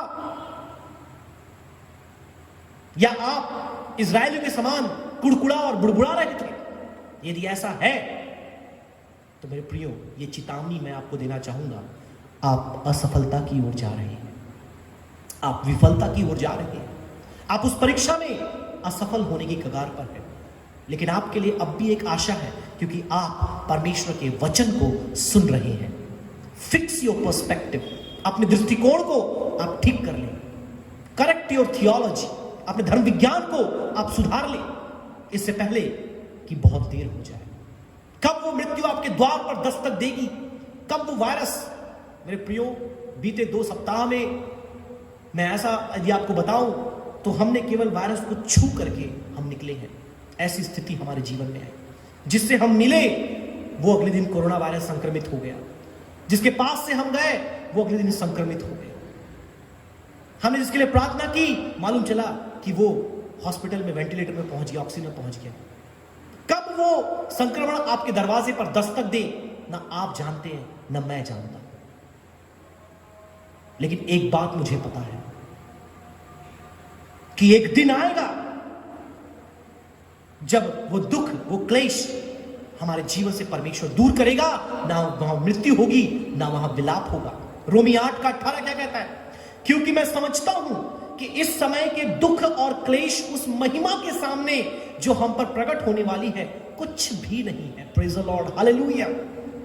ये जो दर्द से हम होकर जा रहे प्रियो, जो इस दुख का फल निकलने वाला है, जो है महिमा में अनंत जीवन, उस महिमा के सामने ये कुछ भी नहीं।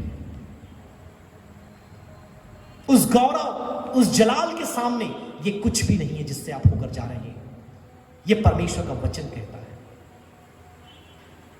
2 कुरिन्थी 4:17, क्योंकि हमारा पल भर का हल्का सा क्लेश हमारे लिए बहुत ही महत्वपूर्ण है और अनंत महिमा उत्पन्न करता जाता है।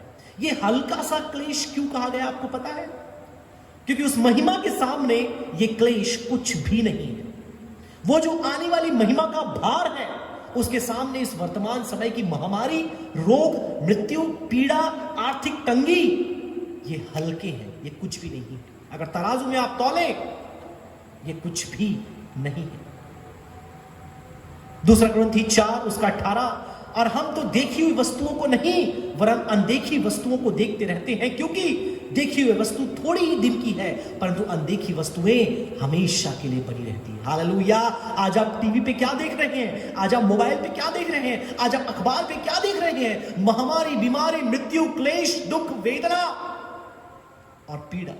लेकिन वचन कहता है यह कुछ ही दिनों के लिए है, और जो बातें आप नहीं देख रहे, वो अनंत जीवन, वो स्वर्ग का जीवन, महिमामय जीवन, वो हमेशा हमेशा के लिए है, जो आपके लिए रखा है। Praise the Lord, hallelujah. जो मेरे लिए रखा है। आमीन। आज के इस युग में यदि आप मुझसे पूछें कि आप किस एक बात के लिए परमेश्वर का धन्यवाद देना चाहेंगे, कौन सी एक बात है? इस महामारी को आप देख रहे हैं और आप किससे जोड़कर परमेश्वर का इसके लिए धन्यवाद देना चाहेंगे? तो वो बात होगी झूठी शिक्षा जो दुनिया में फैली हुई थी। आज झूठे शिक्षक अपने अपने घोंसलों में छुप करके बैठे हैं, जिन्होंने झूठी शिक्षा पूरे देश और दुनिया में फैला कर रखी थी। वो झूठी शिक्षा क्या थी? इटर्नल सिक्योरिटी की, प्रॉस्पेरिटी गॉस्पल की, वर्ड ऑफ फेथ मूवमेंट की, सीड ऑफरिंग मूवमेंट की। ये सब के सब एक्सपोज हो चुके हैं। ये सब के सब, जैसे बोले ना पौलुस की तरह भाषा में, खुला तमाशा परमेश्वर ने इनका कर दिया है। मैंने आपसे पहले ही कहा, हर एक बात के पीछे परमेश्वर का एक योजना, एक उद्देश्य है, और वह इन दर्द और दुख के द्वारा भी कार्य कर रहा है। बहुत से लोग प्रभु के निकट आ रहे हैं, मसीह में बढ़ रहे हैं, और जो झूठी शिक्षाएं हैं जिसमें कलीसिया को जकड़ कर रखा था, आज वे सब के सब खुल्ला उनकी असलियत लोगों के सामने आ चुकी है। कहां गए वे सारे जो प्रॉस्पेरिटी गॉस्पल के बारे में बात करते थे, जो वर्ड ऑफ फेथ मूवमेंट के बारे में बातें करते थे? वे सब छुपे बैठे हुए है ही नहीं, वे दिखाई नहीं दे रहे कहीं, क्योंकि परमेश्वर ने असलियत सबके सामने खोल कर रख दिया है। God has exposed everyone. परमेश्वर सबको निकाल कर सबके सामने रख दिया है। और धन्यवाद हो परमेश्वर का इन सारी बातों के लिए कि कम से कम अपनी मसीह की जो कलीसिया है, उसमें से कुछ लोगों की आंखें खुल चुकी है कि वास्तविकता क्या है, सत्य क्या है, परमेश्वर का वचन क्या है। द होल गॉस्पल जो लोग प्रचार नहीं करते थे, जो सुसमाचार का आधा हिस्सा प्रचार करते थे और आधा छुपा कर रखते थे अपने लाभ के लिए। जैसे प्रेरित पौलुस कहता है कि मसीह की बातों को अपने फायदे के लिए लोगों ने अब्यूज कर दिया। क्या है फुल गॉस्पल? परमेश्वर के वचन का जो पूर्ण सुसमाचार क्या है? It's not just healing, it's not just चंगाई, केवल चंगाई नहीं, परंतु बीमारी, सिकनेस, ये वास्तविकता है मसीह जगत में।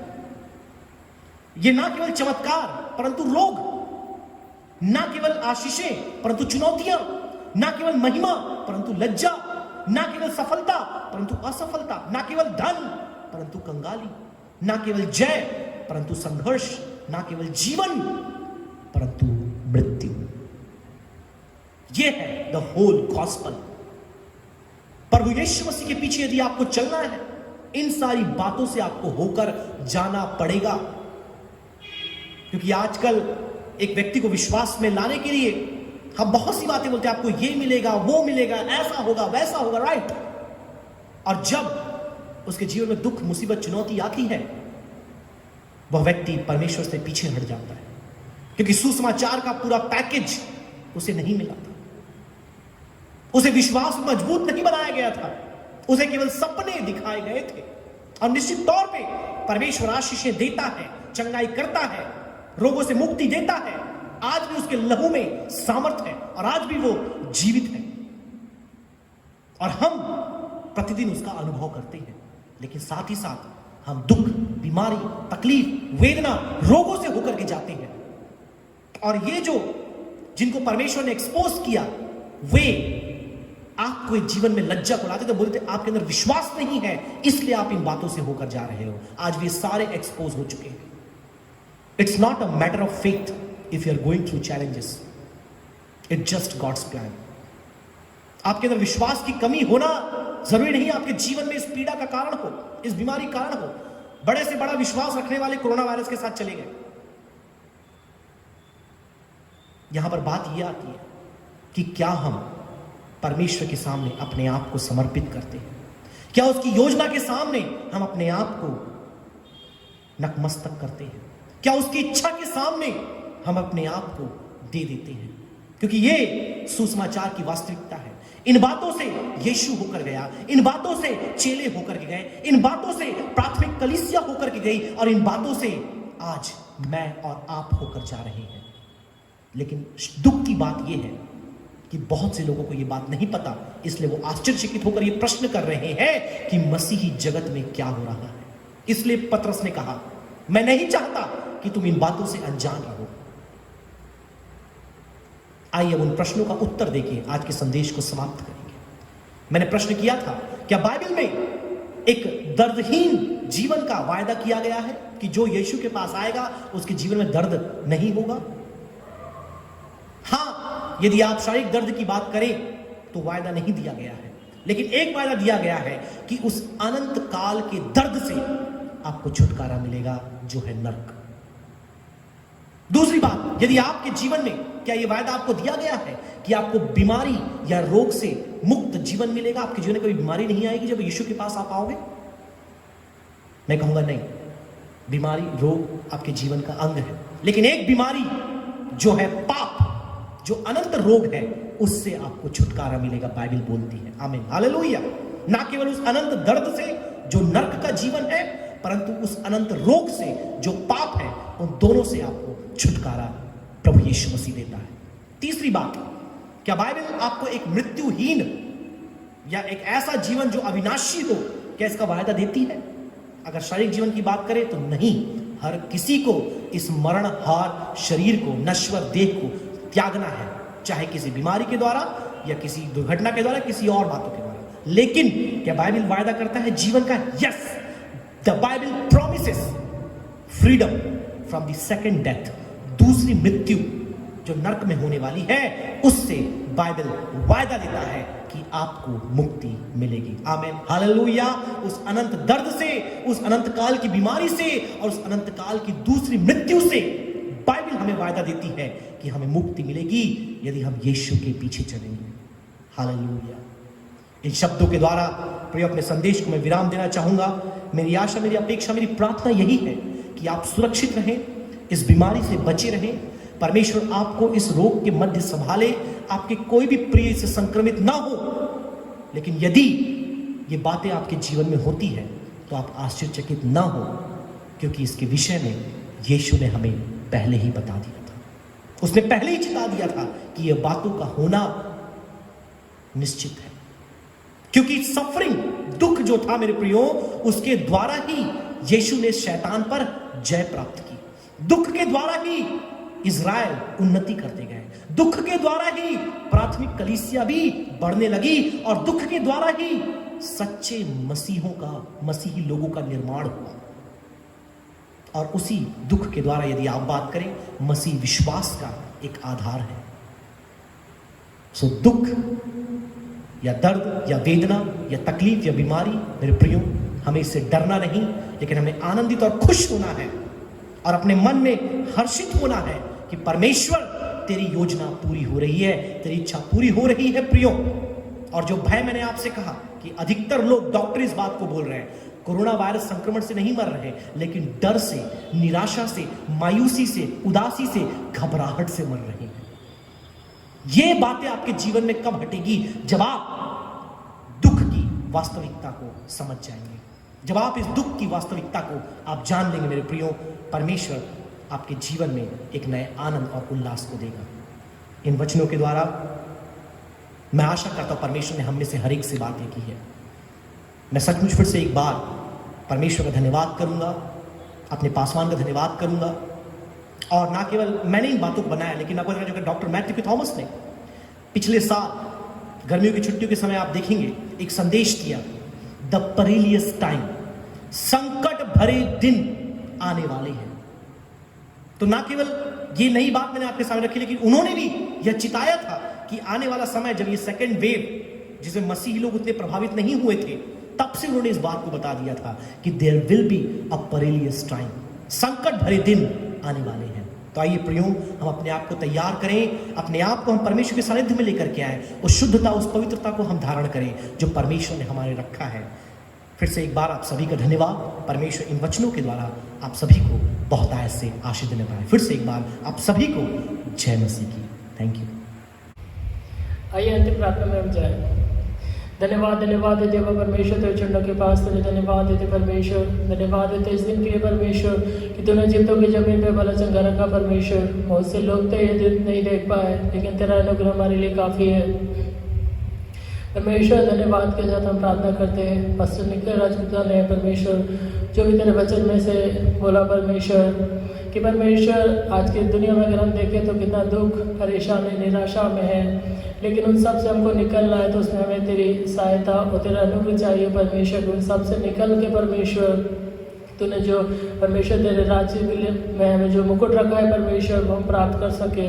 धन्यवाद देते परमेश्वर दे गए वचन के लिए परमेश्वर, तेरे दास को, परिवार को तू आशीष कर। धन्यवाद देते परमेश्वर जोड़ो ये सारे प्रिय भाई बहन परमेश्वर, उन सब की जो भी प्रार्थना विनती है परमेश्वर, वो सब तेरे हाथों में रखते परमेश्वर। आराधना करने वाले प्रिय भाइयों को और परमेश्वर बजाने वाले परमेश्वर तेरे दास को परमेश्वर, और साथ ही प्रार्थना करते परमेश्वर हमारे प्रेसिडेंट और मैम परमेश्वर हमसे दूर पाए जाते, लेकिन वो तेरे निकट है परमेश्वर, हमेशा तेरा अनुग्रह पर बनाए रख। और परमेश्वर प्रार्थना करते शुरू से लेकर अब तक परमेश्वर तेरा अनुग्रह हमारे साथ रहा। धन्यवाद देते, सारा आदर में तुझको देते, तेरे प्यारे बेटे हमारा उद्धार करता प्रभु यीशु के नाम से मांगते हैं, आमीन आमीन आमीन।